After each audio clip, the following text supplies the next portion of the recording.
Dear students, हम पढ़ रहे थे कि जो इलेक्ट्रोमैग्नेटिक स्पेक्ट्रम होता है उसमें cosmic rays, gamma rays, X rays, UV, visible, infrared, microwaves, radio waves ये होती हैं। तो इन डिफरेंट पार्ट को या डिफरेंट एनर्जी की इलेक्ट्रोमैग्नेटिक रेडिएशंस को हम स्पेक्ट्रोस्कोपी में यूज़ करते हैं। आपने जो लास्ट ईयर पढ़ा था दैट वाज यूवी स्पेक्ट्रोस्कोपी। उसमें होता क्या है, हम यूवी पार्ट की, यूवी रेंज की लाइट लेते हैं जिसकी की वेव लेंथ 10⁻³ से 8 × 10⁻³ एंगस्ट्रम की, या यूँ कहें 7.5 से 3.8 × 10⁻14 साइकिल पर सेकेंड उसकी फ्रीक्वेंसी होती है। इन वेव्स को यूवी एंड विजिबल रेज जो हैं उनको हम यूवी स्पेक्ट्रोस्कोपी में यूज़ करते हैं। मीन्स हमने क्या किया, यूवी स्पेक्ट्रोमीटर लेते हैं और उसमें सैंपल ले लिया, सैंपल पे हमने यूवी रेज को डाला। वो यूवी रेज क्या करती हैं, इसमें जो इलेक्ट्रॉनिक एनर्जी लेवल है मॉलिक्यूल में उसको चेंज करती है। मीन्स कि मान लीजिए हमारे पास C2H5OH है, तो यहाँ पर ऑक्सीजन में जो लोन पेयर ऑफ इलेक्ट्रॉन है, तो किसी भी एटम के जो इलेक्ट्रॉन्स है उसको इफ़ेक्ट करती है। और ये इलेक्ट्रॉन्स यूवी रेज की लाइट को लेके उस एनर्जी को गेन करके, यूवी एंड विजिबल रेंज की लाइट की एनर्जी को एब्जॉर्व करके, है ना, और वो लोअर एनर्जी लेवल से, आपने इलेक्ट्रॉनिक ट्रांजिशन पढ़ा है। इलेक्ट्रॉनिक ट्रांजिशन में क्या होता है, वो एनर्जी को एब्जॉर्व करते हैं इलेक्ट्रॉन और लोअर एनर्जी लेवल से हायर एनर्जी लेवल में उनका ट्रांजिशन हो जाता है।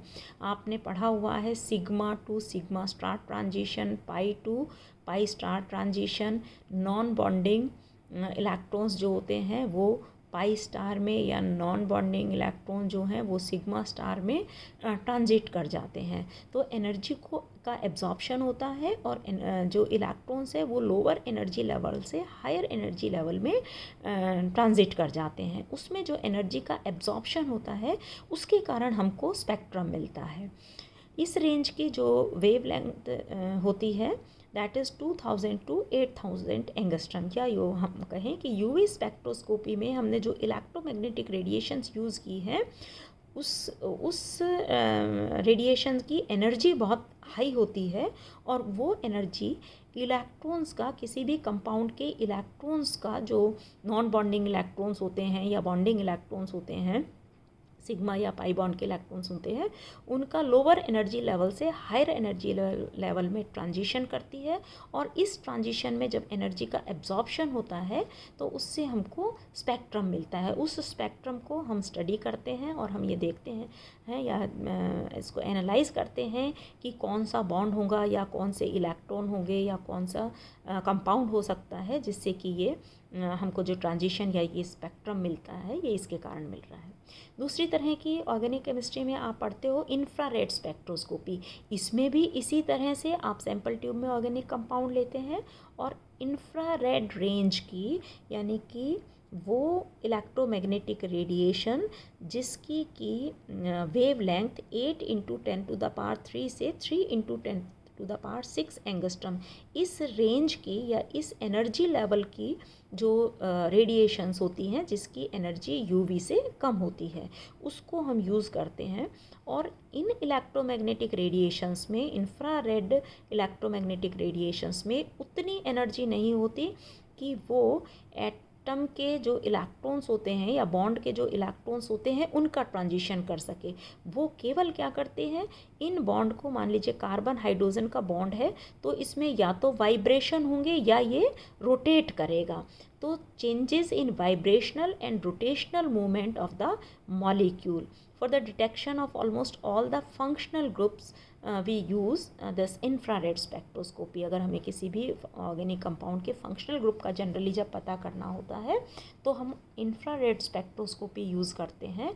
और इसमें जो एटम्स हैं उनके बॉन्ड्स, मतलब जैसे कार्बन हाइड्रोजन है, कार्बन ऑक्सीजन है, या कार्बन नाइट्रोजन बॉन्ड है या कार्बन कार्बन बॉन्ड है, इनमें वाइब्रेशनल या रोटेशनल चेंजेस आते हैं और इस चेंज को करने के लिए एनर्जी को एब्जॉर्ब करते हैं और उस एनर्जी एब्जॉर्प्शन से हमको एक पर्टिकुलर स्पेक्ट्रम मिलता है जिसको कि हम स्टडी कर लेते हैं।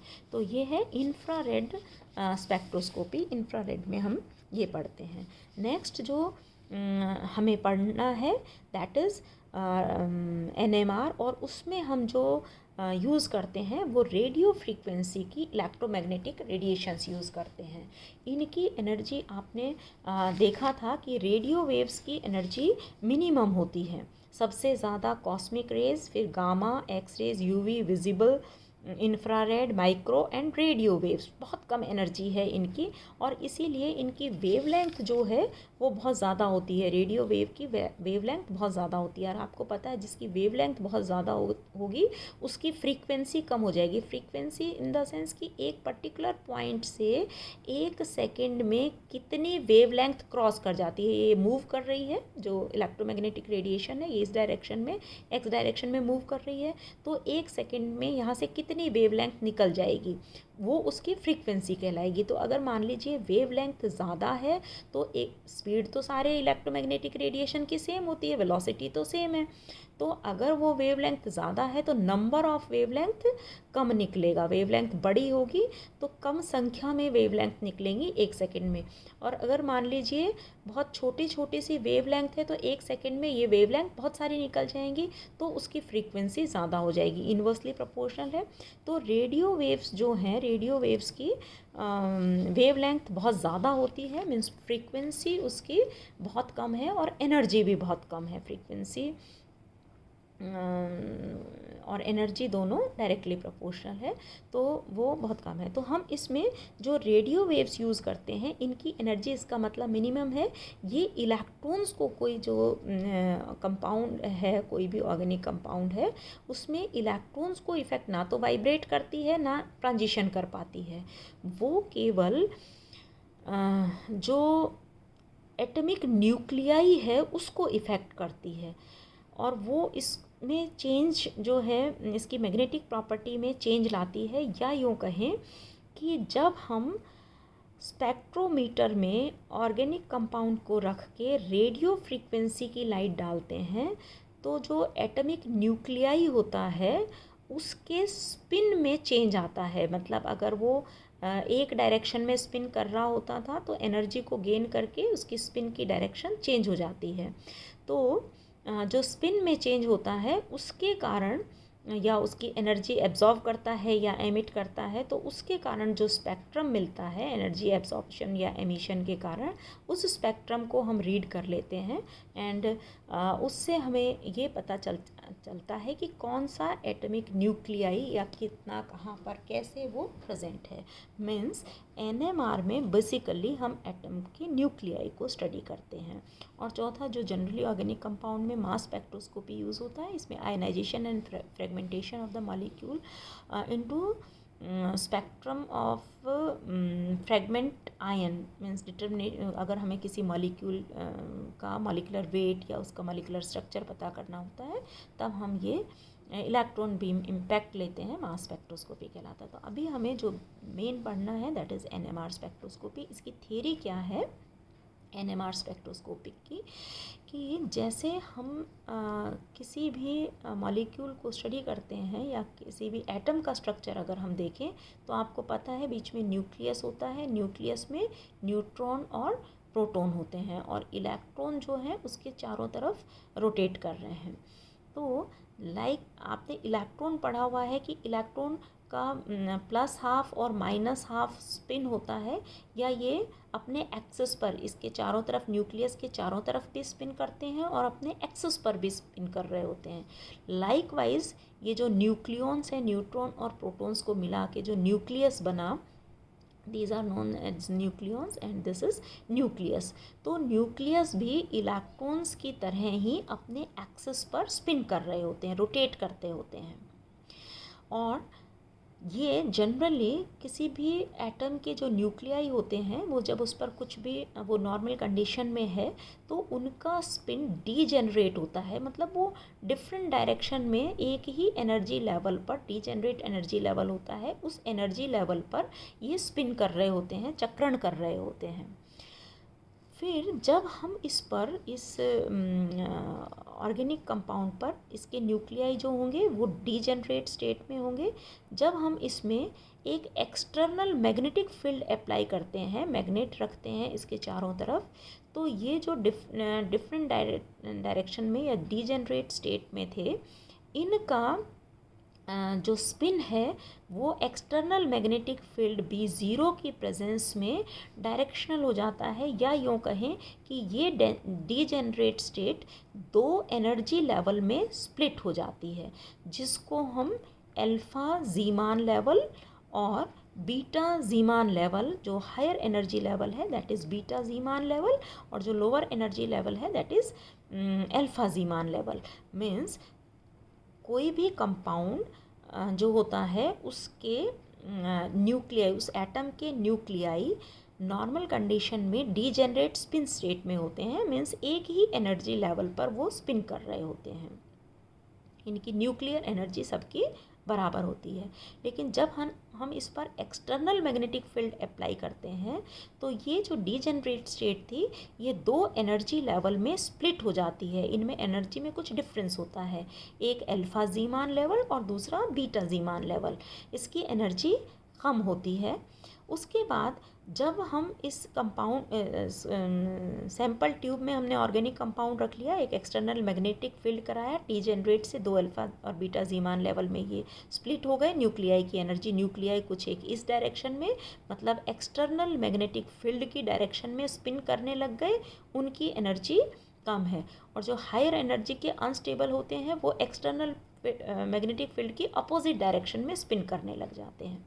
अब हम इस पर बाहर से सोर्स से हमने रेडियो फ्रीक्वेंसी की इलेक्ट्रोमैग्नेटिक रेडिएशंस या रेडियो फ्रीक्वेंसी की रेज इस पर डाली, तो ये न्यूक्लियाई अब केवल हम एटमिक न्यूक्लियाई को रीड कर रहे हैं, ध्यान रखिएगा, इलेक्ट्रॉन्स को इफ़ेक्ट नहीं कर रहे हैं, ये इलेक्ट्रोमैग्नेटिक जो रेडियो वेव्स हैं ये केवल न्यूक्लियाई के स्पिन को चेंज कर रहे हैं। तो न्यूक्लियाई का स्पिन, ये जो अल्फ़ा जीमान लेवल के न्यूक्लियाई है वो कुछ एक रेडियो फ्रीक्वेंसी की लाइट को एब्जॉर्व करेंगे और हायर एनर्जी लेवल में उनका ट्रांजिशन हो जाएगा। कुछ एक जो होते हैं न्यूक्लियाई वो हायर एनर्जी लेवल से एनर्जी को, क्योंकि ये अनस्टेबल स्टेट है, एनर्जी को एमिट करेंगे और लोअर एनर्जी लेवल में आ जाएंगे। इस तरह से एनर्जी लेवल अल्फ़ा और बीटा जीमान लेवल है, उनमें एनर्जी को, जो रेडियो वेव्स की रेडियो फ्रीक्वेंसी की एनर्जी है, लाइट है, उसको एब्जॉर्व करके हायर एनर्जी लेवल में, और हायर एनर्जी के कुछ एक न्यूक्लियाई एनर्जी को एमिट करके लोअर एनर्जी लेवल में आ जाते हैं, और इस तरह से कुछ देर बाद इनमें एक रेजोनेंस क्रिएट हो जाता है alpha and beta Zeeman level में by the emission and absorption of energy.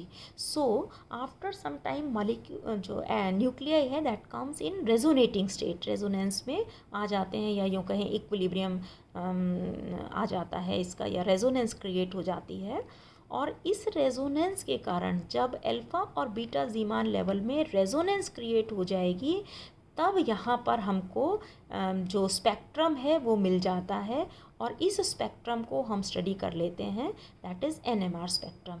और ये जनरली जो हम रीड करते हैं इसमें आपको बताया था इस तरह से एक फ्रीक्वेंसी एब्जॉर्प्शन कहाँ किस रेंज पर ये एब्जॉर्प्शन हुआ और उसकी इंटेंसिटी क्या है, या फ्रीक्वेंसी की जगह हम मैग्नेटिक फील्ड भी ले लेते हैं B0 कि किस मैग्नेटिक फील्ड पर इलेक्ट्रोमैग्नेटिक रेडिएशन एब्जॉर्ब हुई है और उसकी इंटेंसिटी क्या है।